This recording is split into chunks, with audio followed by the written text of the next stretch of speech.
Ladies and gentlemen. Ladies and gentlemen. Season 1, Episode 3 of Andor, Reckoning. This is the conclusion of the first trio. Cassie gets off planet, meets Luthen. I got his name immediately. As soon as they actually shared it. Because they didn't know first. Did you catch that? It was just Skarsgård. And so in my notes, it's just Skarsgård for a while. You know, has nothing to do with anything, but I just want to complain about Disney Plus really quick. Obviously, its front end is not good, but I mean, name a streaming service that has a good front end.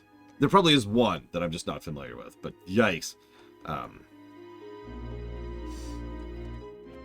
there's something that irritates me about Disney Plus. It has this weird habit of automatically muting the VOD, or VOD's the wrong word, muting the episode, even though I haven't hit the mute button ever, actually. And I know what you're thinking, you hit space. No, like, I'll watch an episode, and then I'll close the whole thing, and I'll pull it up, and it's muted. It's like that's the default thing. It's bizarre. Anyways. I should be watching these on my phone. Okay, let's see here. Gotta pay attention to every detail. Oh my god! Sorry. So, back to the flashback. The kid investigating the ship in over his head extremely. Little things. It's really stupid, too, because we know for a fact that his blow darts do not act immediately and might not even, like do much, really. Like, we presume that they killed the Republic officer out there, but that's about all we got. And we also see it's more obvious that all the Republic officers have that yellow staining going on. For a bit, based on how it was showed, I thought it might be another alien of the week, of which Star Wars has several. No, really. There's so many alien species in Star Wars, and a lot of them only really have, like, one member or one showcasing that I wasn't sure what was going on with that. But anyways. Yeah, that guy was turned into a pincushion. He probably is not enjoying life very much. Anyways. So, yeah, no. This is clearly the Republic. They do actually say it's the Republic later. Recontextualization. Looks very Imperial. Of course it does. If this is an era of the Republic where they're totally cool with doing this kind of stuff, then yeah. Again, not 100% sure of the timeline, but at the very least, this is, when the prequel trilogies have already started being a thing, right? Probably just a little bit before the actual Clone Wars started. But again, that's very vague and I'm not sure, and they haven't said yet. But yeah, late Republic, one way or the other. No matter how you slice it, late Republic. Okay. They do some really good camera work here. It's actually very difficult camera work too, because they want to get a shot of someone's reflection. I've actually talked about this shot before because it's really hard to pull off, because obviously you've got a camera that you're taking the shot with that you don't want in the reflection. But it's actually even harder than that, because you want there to be enough lighting on the person who sees their reflection. But you can't have the source of that lighting be visible in the shot. So you have to think about lighting, you have to think about the shot, you have to think about the camera, the people, the dozens of people who are all visible back here right before you do that. Now, you can also CGI this kind of thing lately. I usually tend to pay attention more when people do a practical version of this, which really boils down to some very, very careful geometry. You go here, and they literally will, like, run tape on the ground, like this. Or they will, and that this is the don't stand in zone, right? And that way all of the crew and all of the grips, they all know, don't be in this area because that's going to be visible in the shot, stuff like that. Just some cool stuff. Anyways. Just commenting on the quality of the construction, because there's a lot of that in this show. They even do the Dutch angle for only a few seconds, but only as he's debating whether to go in or not, and then it comes back to normal, which, yeah, that tracks perfectly. That's actually a good usage of the Dutch angle, which is not something you'll hear me say very often. Then we cut to the ship breaking. Oh, I'm sorry, I didn't realize we were covering Jedi Fallen Order. I apologize. Joking aside, what I love about this is the whole show to date has been doing a lot of good heavy lifting for emphasizing what it is they do here. We know that there's the salvage shop, we know that there's the parts shop, we know there's the salvage yard, we know there's the junk yard, we know that you can get whatever you want you're getting here, we know that he's specifically selling a ship part here. All kinds of things indicate that this is a ship-breaking thing, that this is normal everyday life. But this is the first time they actually show the actual ship-breaking in process, with Brasso being there and actually being part of it. I know, right? Who thought it's weird? But that makes perfect sense, and also kind of lines up for how they would be able to keep this kind of a place working. And, well, I mean, this is a worker town, isn't it? So that kind of lines up. Very, very strong and tight-knit community, because you kind of have to be. Shipbreaking is not, it's not easy work, and it's not undangerous work. So you could kind of feel how that would sort of automatically build in a little bit of community, even if they weren't already inclined towards such a thing prior to that work being brought to them. Just pointing that out. Well, I'll get to that in a second, Huthor. Just give me a minute. Also, this is yet another example of showing then telling, by the way. Just another little tidbit of that, because again, the whole show has been indicating this, but now they show flat out, yeah, it's a shipbreaker yard. Cassian goes to say goodbye to Brasso. That's a nice moment. It's also weirdly important, for reasons we'll get to later. But he also mentions two things very specifically. He says, you know, don't worry, the money will get here, and it'll go ahead and it'll pay you off what I owe you, hopefully. Also, please look after my mother. Once again, showing some of the more selfless aspects of his character, in addition to his selfish aspects, which both of those need to be there for Cassian to be Cassian. It's also interesting that he continues to not tell anybody anything, except for his mother and Bix.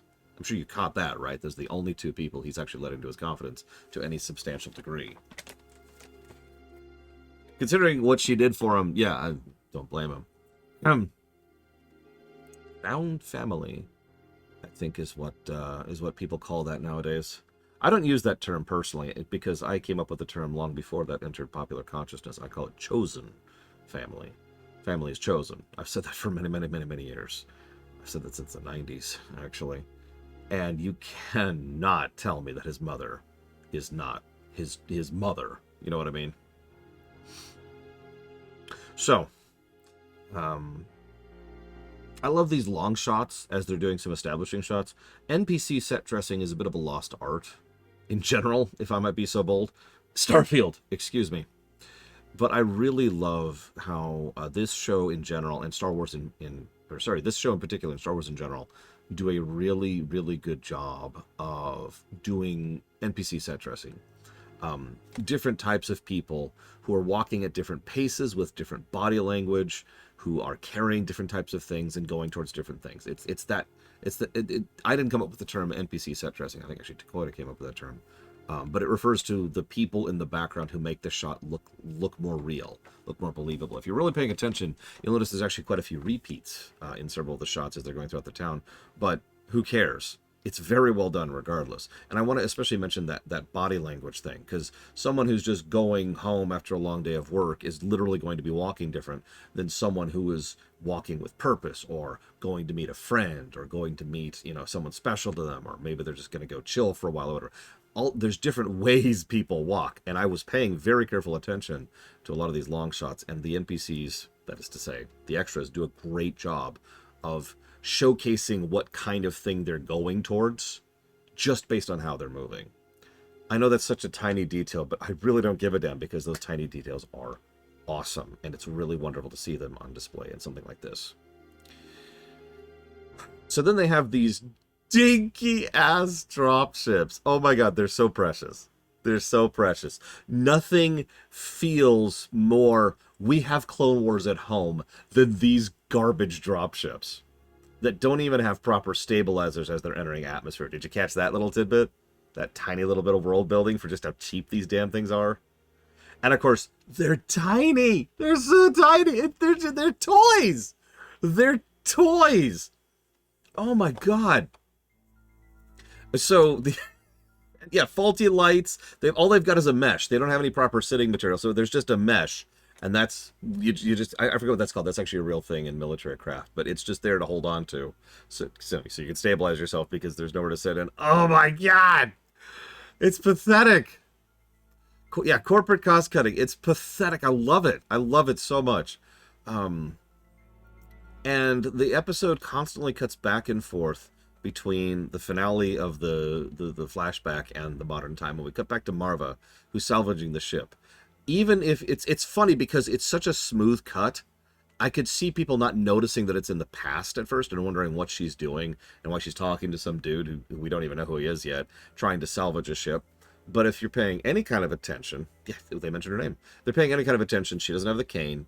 She looks a little bit younger, but also her, again, body language, so much body language. She's moving more agilely, more nimbly. Fiona Shaw is so good. And she's so on top of it. She, to continue my whole D&D thing, because I'm a gamer at heart, what can I say? She's higher level. She knows what she's doing. She knows how she's doing it, and she has that level and those stats to back up her competency. So she's doing her thing, salvaging the ship, trying to figure out what's going on, and then cut to the deputy. I love there's this moment. There's so many tiny details that I love in this show. There's this little moment. So, deputy, notice we still haven't gotten his proper name, by the way. Deputy's in the back there. And he's holding on. And they're coming in for a landing. And he does this. He's got to see it. He's got to see his destination. He's got to see where they're coming in. He needs the scene in his head. You can feel it. He needs to see where they're coming in. He needs to set the stage. Because, well, in the stories and the films, you always get the big establishing shot when the hero swoops in to save the day. But he's just on this tiny little ship and can't tell us. Oh my God. It's so great. It's so great. I can't wait to see more of this jackass. Yeah, this is his moment. You can just feel it. So they come in and he's landing, and there's this random worker who is just glaring at him. And I love how he looks at him, forces himself to look away, and then looks right back at him. Like, he is just, God, how, oh my God, I love it. I love it. I love it. What's his deal? Is he a criminal too? Why is he staring at me? What's good? I'm the hero here. He's so, it's so great. It's so great. So, Brasso sees the blues come in, instantly puts two and two together. Doesn't say it. I hate to keep pointing out what lesser fiction does, and I'm going to call it that. But lesser fiction would do a scene where Brasso says, "Oh no. What? They're coming for Cassian. I've got to do something.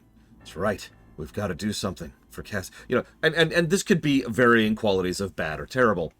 But instead, Brasso just sees and goes. And based on the fact that Cassian went out of his way to warn one person, which is him. Actually, that's not true. He warned his mother, he warned Bix, and he warned Brasso. That's the trio right there. And B2. I'm sorry. I should include B2. I apologize. Boom. That's the quartet right there. So Brasso has enough information to put the pieces together, and then goes back to shipbreaking like, huh. And yeah, also, by the way, you remember that trick I mentioned with the excavator in the previous episode? They do something similar with the tiny little not lap, or the we have lap at home. They show the people alongside the thing. It really is a dinky-ass ship. I'm pretty sure my real-life car is bigger than that thing. That's an exaggeration. It's not actually that big. Like, it's kind of close, you know? Like, it's weirdly close. I'm just saying. Didn't even leave a guard. Why would they need to leave a guard? These people are so pathetic. I'm sorry. I'm sorry to sound so awful, but these people are so pathetic. Then the episode kind of enters a little bit of a different phase of things. Yeah, literally left the door open. Marva, who cut back into the past. Why would they need to leave a guard? There's only one murderer here. One criminal.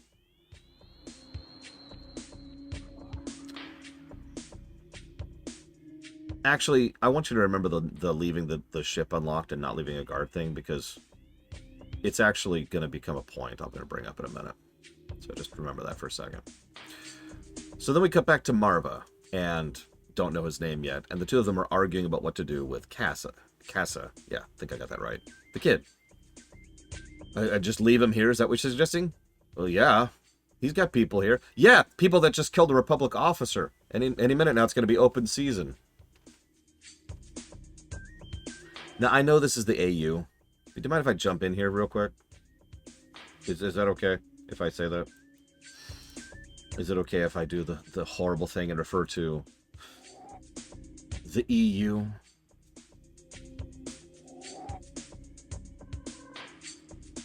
fact, I'm going to pull up a specific quote, just because I feel like it.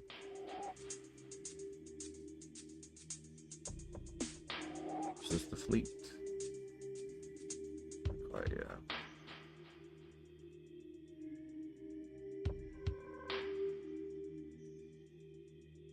Here it is.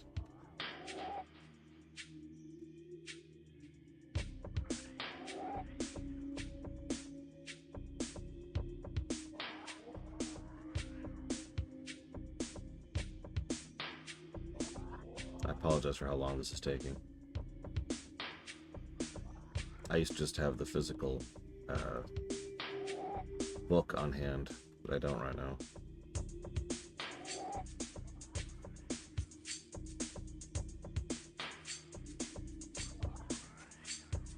Damn. It's not here. I'm not sure where it is in the book. There's this wonderful bit in the EU where they talk about the nature of how the Republic Navy operated back in the day. You know, pre-Clone Wars, pre-GAR. The idea was that, in summary, this is paraphrasing. I was hoping to read it for you directly.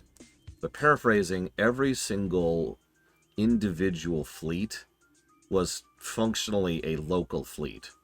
It operated and functioned entirely within either a specific sector or even sometimes, in some cases, within a specific system. And it only really cared about the interests and operations of that particular system. And what that led to was it was incredibly inefficient and did almost nothing.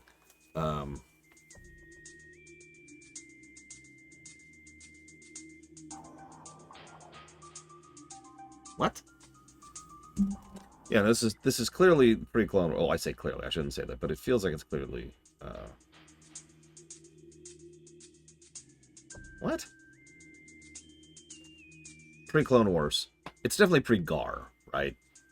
And that's at least pre, episode 2, pre the actual battle at Geonosia.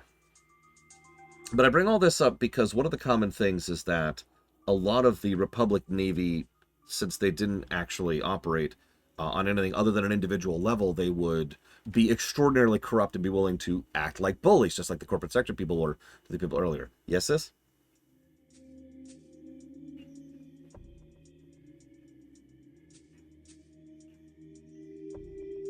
Okay. Did you think about dinner, by the way?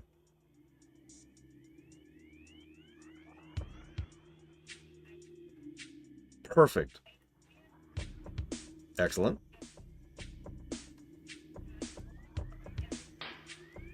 As it should be. Perfect. Okay.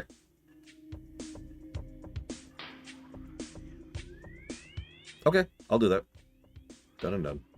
I'll try to aim for it by the time you guys get home. How's that sound?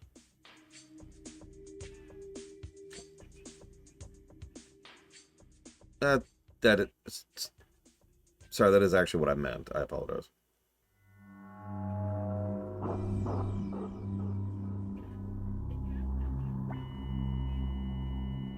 No. No, this is the first I'm hearing about it.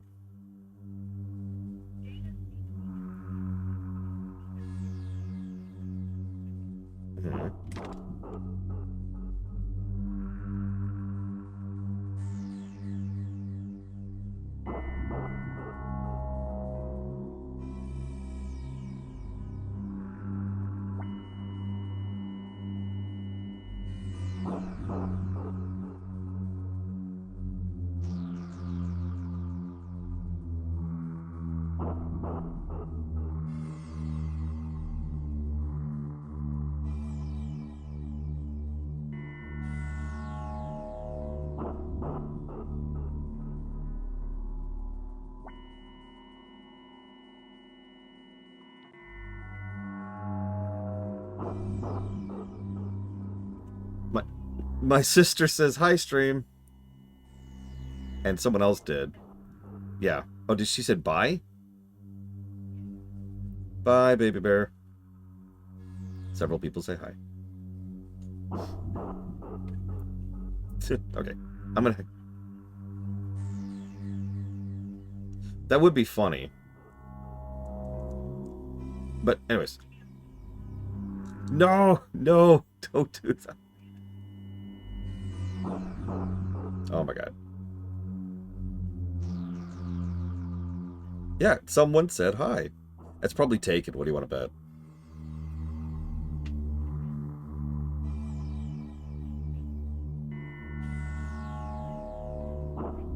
Alright, bye.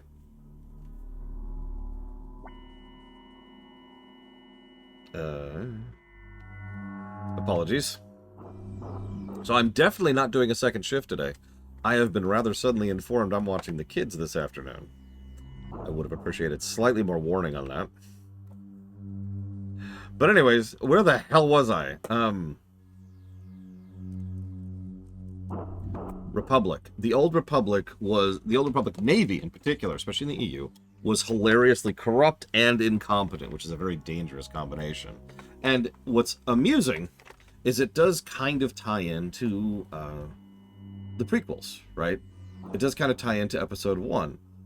The fact that the Trade Federation is allowed to operate in the manner and style that they do says a lot about the Republic Navy.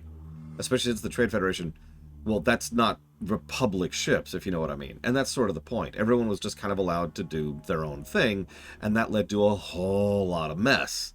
So the idea of this one ship being part of whatever sector or whatever portion or whatever anything that this is a part of, being the kind of people who would just come down and mass murder people because one of their officers got shot, yeah, I'd buy that. I apologize for how long that took to get around to that point, but you see my overall point here. This is completely believable to me, is what I'm trying to say. And I know some people are like, the Republic would never be that evil. Well, here's my counterpoint. So, there's this wonderful, wonderful line I have to point to. I have to specifically point to. We can't just leave him here. Is that what you're suggesting? The Republic will kill him. And then there's this wonderful bit where the guy says, "You'd better think about this." And her response is, "Plenty of time for that." That is some fantastic dialogue. And it's so smart because a little bit too often we have this type of a scene in fiction where one person is stubbornly pushing forward for what they know is right, and they insist that it's right. What we have here is a more nuanced take on that same type of scene. She's stubbornly pushing for what she insists is right, knowing there will be consequences for that. Yeah. Anyways. So, of course, then the deputy finds her.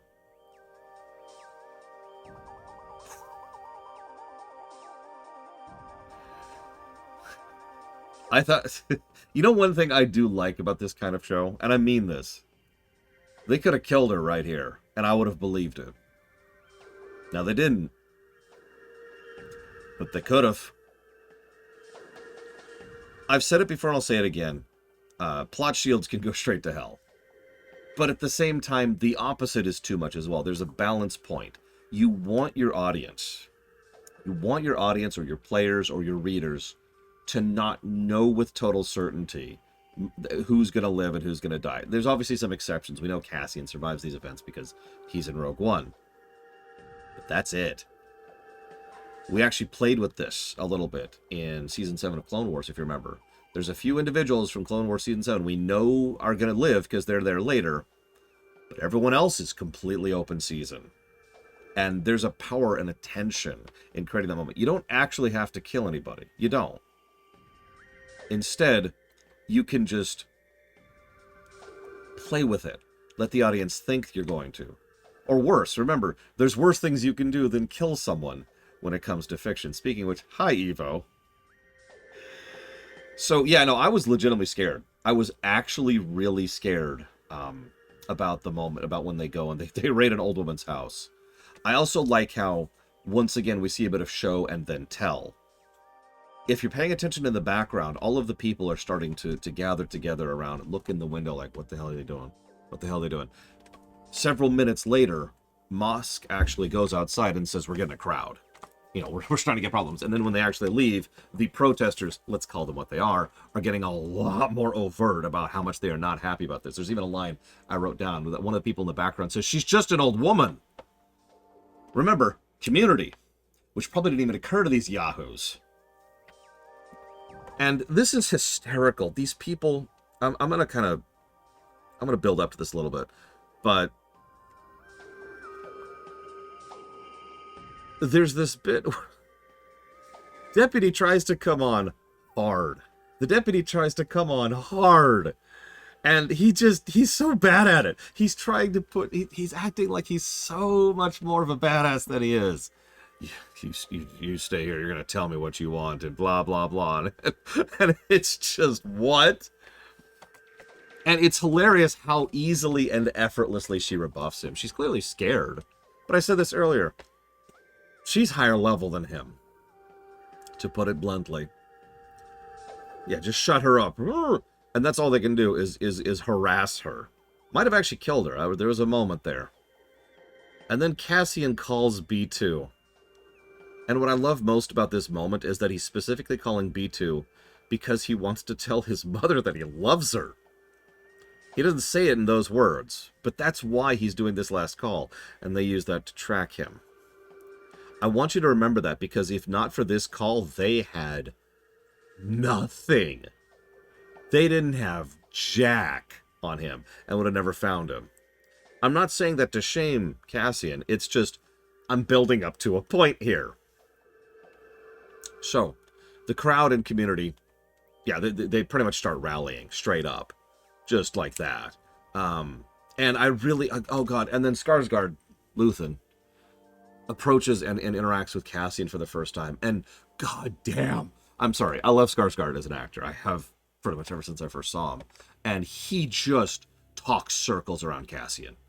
Completely, just effortlessly deflects everything he's doing. This is something Rogue One did to great effect, actually. One of the biggest themes of Rogue One, my opinion, is the theme of the difference between higher level and lower level.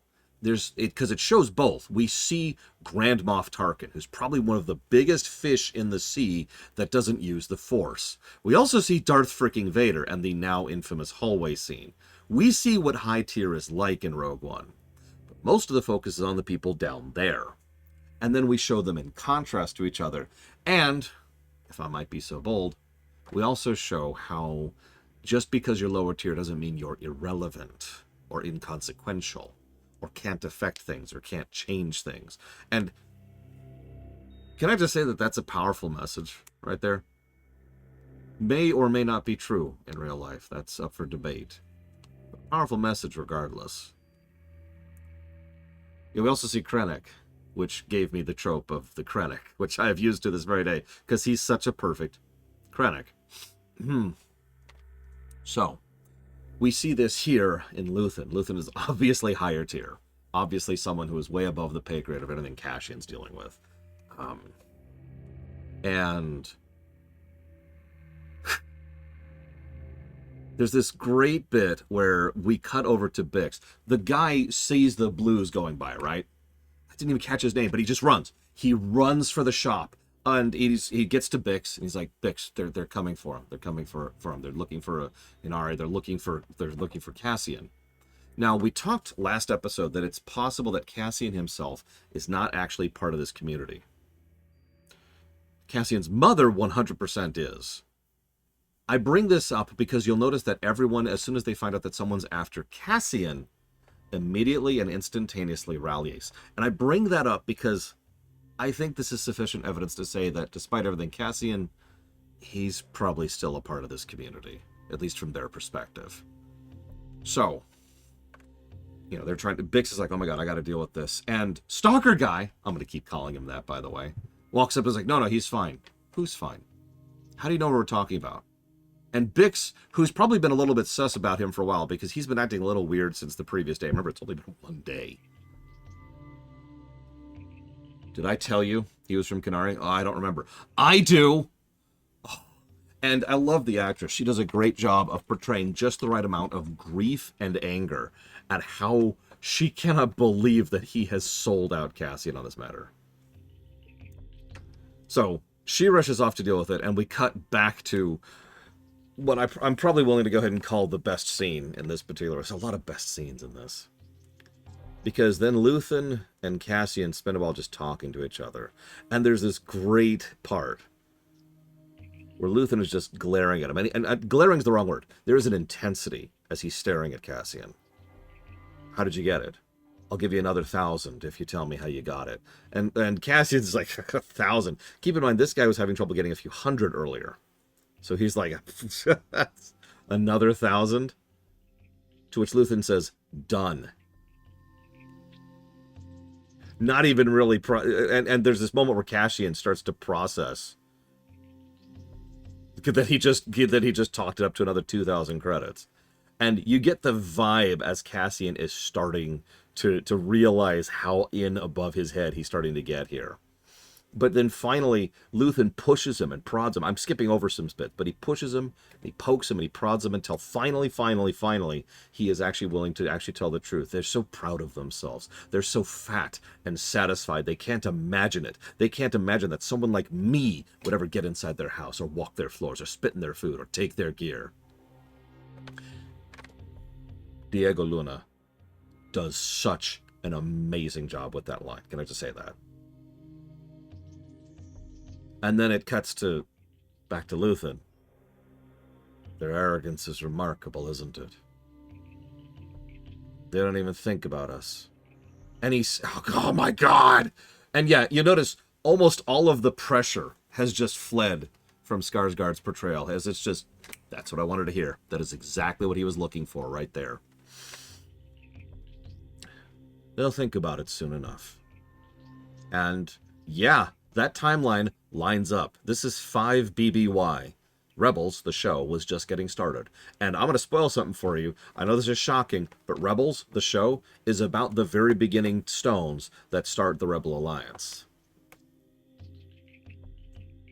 They'll think about it soon enough. So, he keeps pushing him, too. yeah, that voice telling you to stop, to move, to go, to die. Sticks in your ear, doesn't it? God, he's so good. He's so good. And then he keeps prodding him, and he keeps prodding him, and he keeps prodding him. And finally, he actually really nails him in the head. Isn't that where they hung your father? And he's showing absolutely no fear before Cassian. None. Why would he? Cassian's not really much of a threat, and frankly, he's not his enemy in either direction. And finally, there's this bit where Cassian just keeps pushing him and pushing him and pushing him, trying to... Yeah, you notice Cassian, the first time he pulled the gun is when he mentioned his frickin' father. Cassian is freaking out. He is starting to process just how much this is going way beyond anything he ever expected. And the title theme for Metroid Prime starts up. And then there's this great bit, and he says it so quietly, I actually had to rewind to hear it again. But he says it perfectly. Luthen just says, "Don't you want to fight these bastards for real?"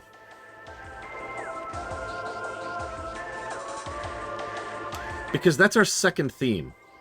The first theme has been all over the place and very overt, very obvious. Pushing down. Oppression, for lack of a better way to put it. You can call it whatever you want. Fascism or tyranny or whatever word you want to use there. But it's the idea of the top pushing down so that they push down below them so that they push down below them. That is everywhere in this. But the other theme is defiance. We see how defiance is all over the place here. It is present in almost every single interaction from every character in the whole work. And it's quiet, because it's not overly stated. But my favorite example of defiance in this is actually, and I love this, from the deputy, who is defiant in the face of his corrupt corporate overlords. And defiant in the face of his office's, pushing back and lack of energy and general boredom, the lethargy. He is defiant for all the wrong reasons. He really does think he's the hero here.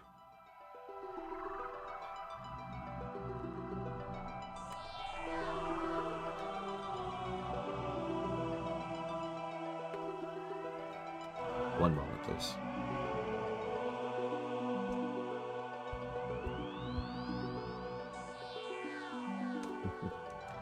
Yeah, he's defiant in order to enforce authority. Think about it. Really think about that. Who's worse? The two nameless guards who are just pushing down in order to feel a little bit bigger about themselves. Or someone like Mr. Compnor over here.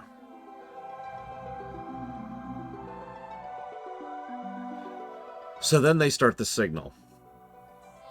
What I actually wrote down in my notes is, and I quote, "Oh my God." That's all I wrote. It's so good. It's so good.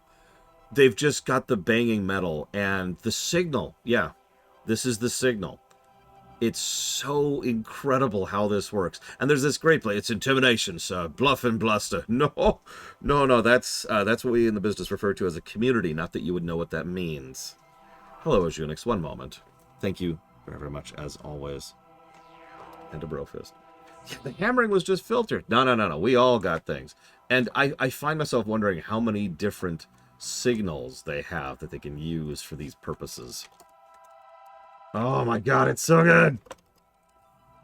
One moment, please. Persona 4 Golden. BBZ Kakarot. And Fandango. F's for LucasArts. There's this wonderful bit where Luthen says, "I thought I had time to figure it out, but I was wrong." And he says it so casually, but there's a frown on his face as he's saying it, because he's legitimately confused about why things are escalating this quickly. Which makes sense, because they shouldn't be. There should be no investigation. There should be no looking into this. There should be no corporates. 3 squads. 12 guys. Just showed up for this. In their freaking laps. Their laps at home. We have laps at home. Their Kmart brand dropships. And actually show up. And I don't know if you caught this. Very, very nice but subtle detail. Each one of the squads has an assault guy. If I could explain that very, very briefly, in most military units, everyone doesn't have the exact same type of armament. And it's very, very common for one of those people to have a real gun, for lack of a better way to put it. A solid, actual machine gun. Or, in Star Wars terms, a repeater. And having one guy who has the light repeater, that makes sense. And you'll notice that's usually the rifleman who's usually trained with it, and blah, blah, blah. And they even call it out in the episode twice. Rifle! Give me a rifle. I'll come back to that, by the way. But just little details. That's the level of firepower they're bringing down here to go after a guy who is nobody and nothing. And the escalation. It's very Grand Theft Auto, actually, isn't it? Whoops, I accidentally ran a red light, and now the cop's trying to get me, so I go over here and accidentally bump someone, so now I get a 2-star rating because I evaded the cops, and now I'm going to go over here, so now there's a 3-star rating because of this, and it escalates, and it escalates, and it escalates. The one and only time Luthen sounds actually angry, maybe that's the wrong word, disappointed. Are you carrying a comlink? Like, there's this fatherly, you just got caught with your hand in the cookie jar tone that he's using there. Give me that! And I do love how Cassian, who at this point is still not super aware of this thing, immediately obeys without question, because he can tell that, okay. Here you go. Go ahead.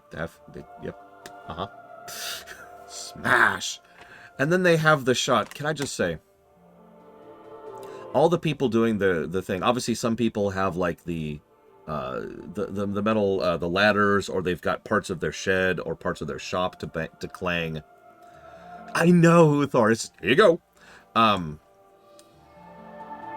But there's little bits too. There's this one person who's got like what looks like a frying pan.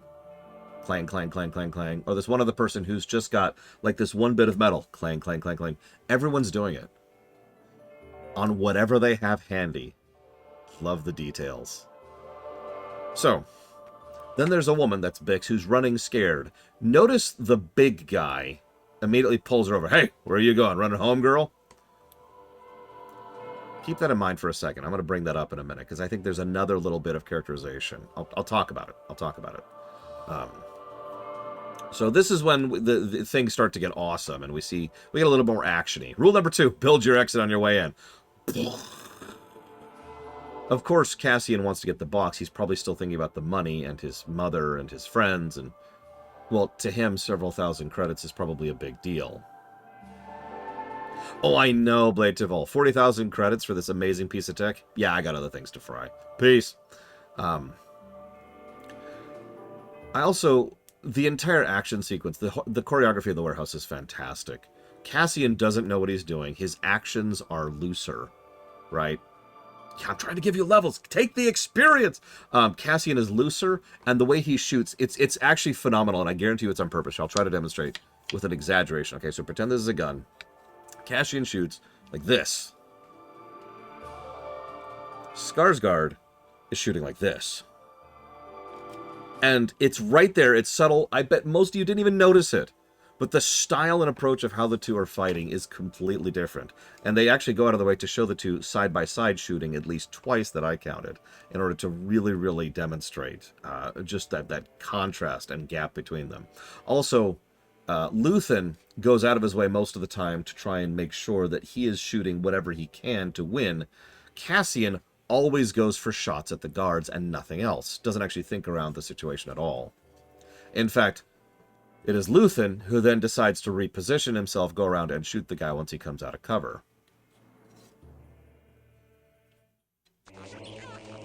So, there's this wonderful bit where the deputy's face, his worst fears are confirmed, right? This is so terrifying. Like, oh my god, everything.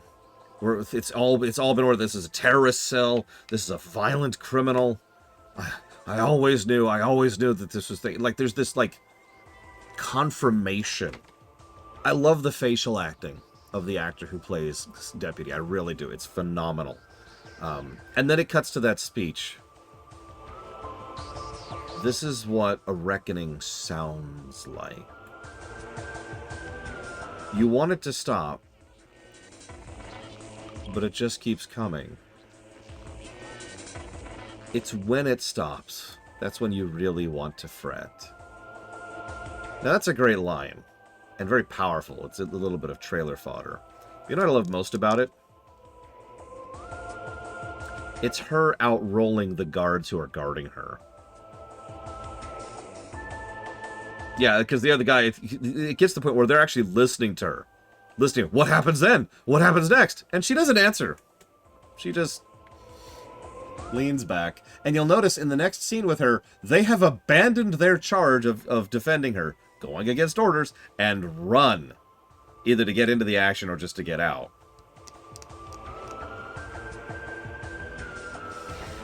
God, that's so good. That's so good.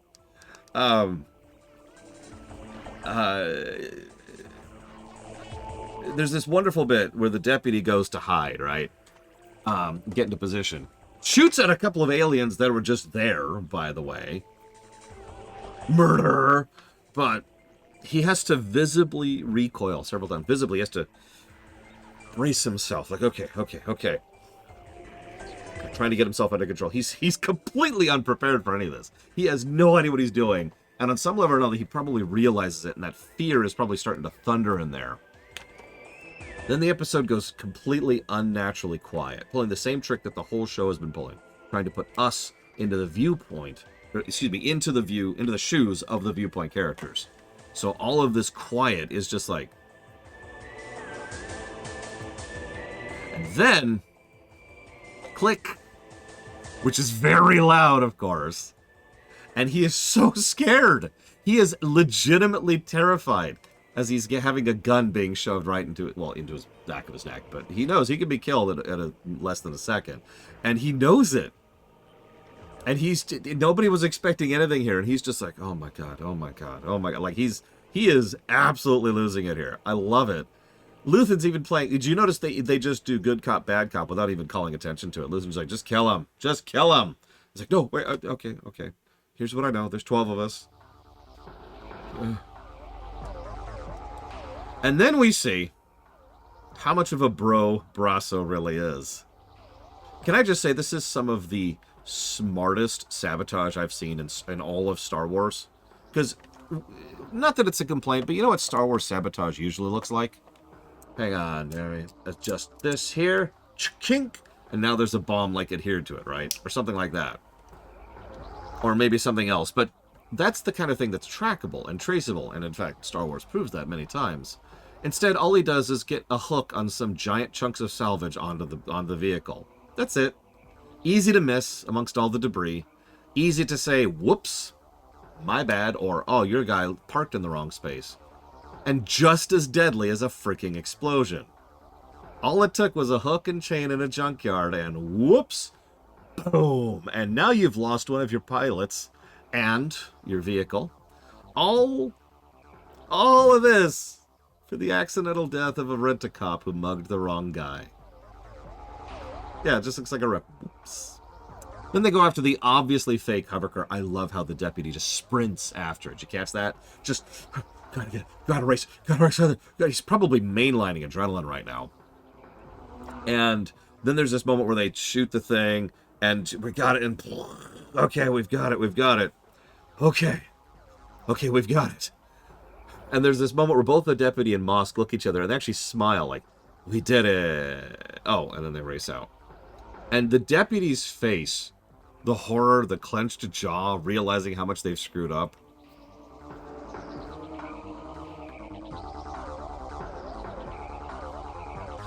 I love this. I love every moment of this. The deputy is so shell-shocked by this. He is so out of it. After Mosk literally yells in his face, which still produces no response, by the way, Mosk has to physically grab him and drag him away.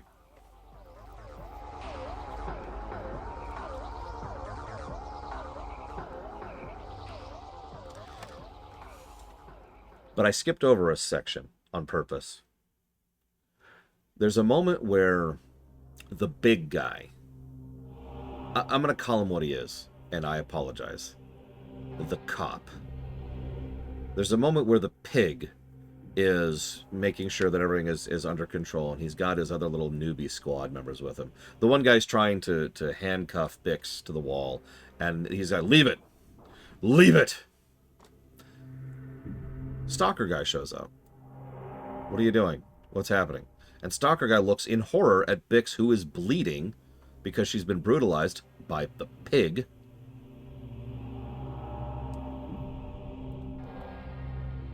Pig shoots him. Kills him.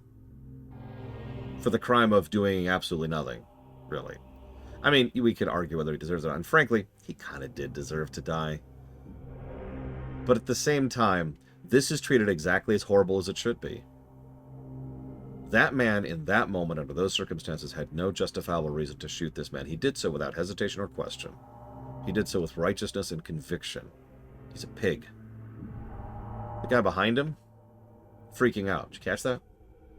Wonderful little moment. Wonderful little moment. The guy, the cop behind him is freaking out. Unsure. Oh, God. And it's the rifleman. It's the guy with the rifle. Give me his rifle. Right now. Get out of here. Go back to the ship.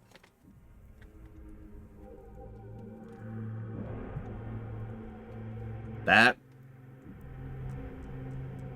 says a lot. It says a lot in both directions, because the other guy was panicking because they just shot and killed a civilian without cause.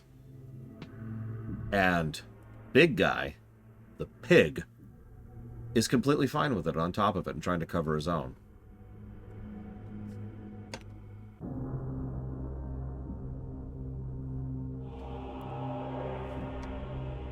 So congratulations, deputy. You get to stare at the burning wreckage and the wounded soldiers that are all caused by you and yours. You created your own monster. Congrats. Just...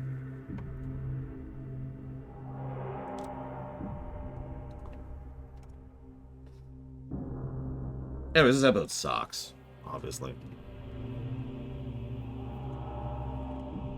Well, I think he was legitimately freaking out. I mean, I know you do not have the capacity for love in your cold, dying heart, Lunaruth. But generally speaking, most people tend to freak out a little bit when they see members of authority brutalizing and abusing someone who happens to be close to them. Oh God, that final bit with Marva in the home, and the interplay back and forth between Casa and Cassian being rescued by Marva and Luthen, respectively. There's the obvious, thank you, Papa Neeks, there's the obvious what you've left behind. But I look forward to seeing where this is going. But can I say something before we move forward, before we rate this episode? If this was it, this would still be excellent. Something I've talked about a lot, and I don't even know if this is technically true anymore, to be quite honest with you. I'd have to go rewatch it this way, because now you're making me question. I don't know. I thought it was the big guy who shot him. I could be wrong. Yeah, tell your mother to put her heater on. But yeah, if this was it, if these three were it, this would still be a fantastic movie.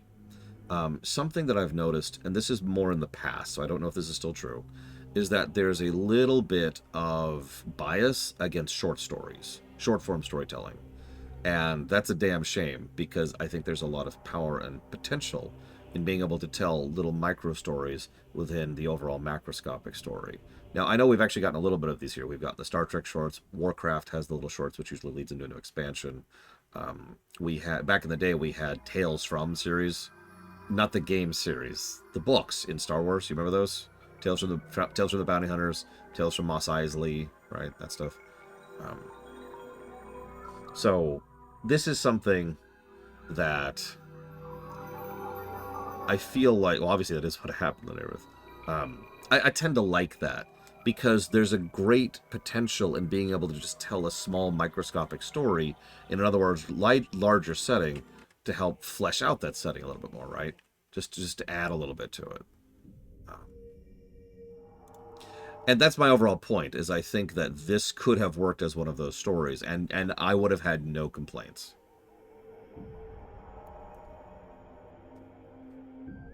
Interesting, Nero says. That's even more horrifying, actually. That's even worse than I thought it was. Damn. I'm going to not talk about that then, because that's getting uncomfortably real. Jesus. So yeah, no. This is great. But of course, we've not only got more episodes, but we've actually already given out the fact that there's going to be a season 2.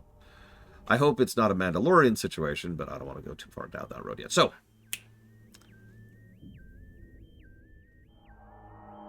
what do y'all think? I do absolutely think that red is the floor here.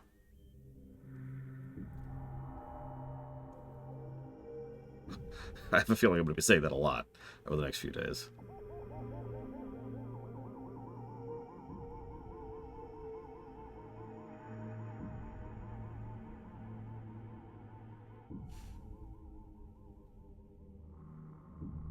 There was a lot of payoff.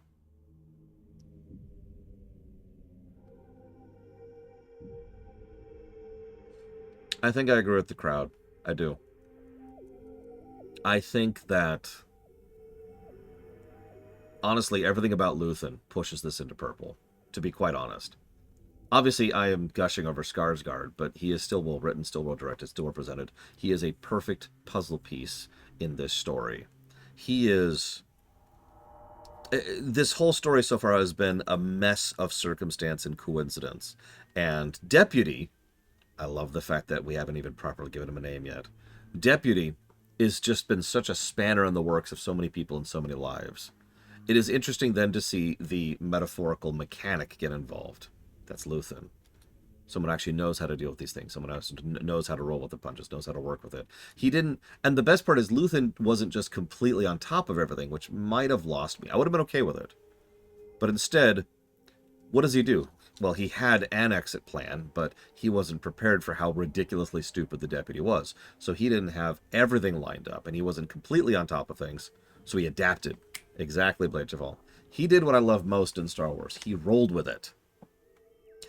I'm dead serious, by the way. I know this is old and stupid, but you know one of the things I love most about the Thrawn trilogy, and I mean this sincerely, it's how Luke consistently had to outthink and outmaneuver his way through situations.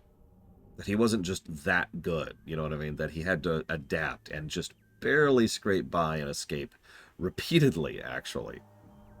And I like that. I like that. I like my heroes actually outfitting and thinking and outwitting. Don't mistake me. It's always nice to see the Hulk just kind of stomp through something. There is a satisfaction to that. But I tend to overall enjoy someone more like Luthen. Higher level, sure, but not like a level 20 wizard. You know what I mean? Good stuff. I agree. Purple. We're going to go ahead and mark that there. Now, look at Arcane and look at Andor really quick.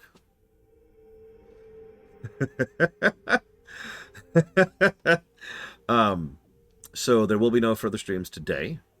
That is a little bit of a last minute thing, but I am now on full time, as of like about 5 minutes ago actually. I am on full time watching the kids' duty, so I'm gonna go make sure they had lunch and probably get something on TV for them to watch, and maybe horribly tickle them mercilessly. But tomorrow, at whenever we actually go ahead and continue this, probably about 10 a.m. Eastern Standard Time, we'll continue with Season 1, Episode 4, Aldhani, whatever the hell that is, and whatever the hell that means. See ya.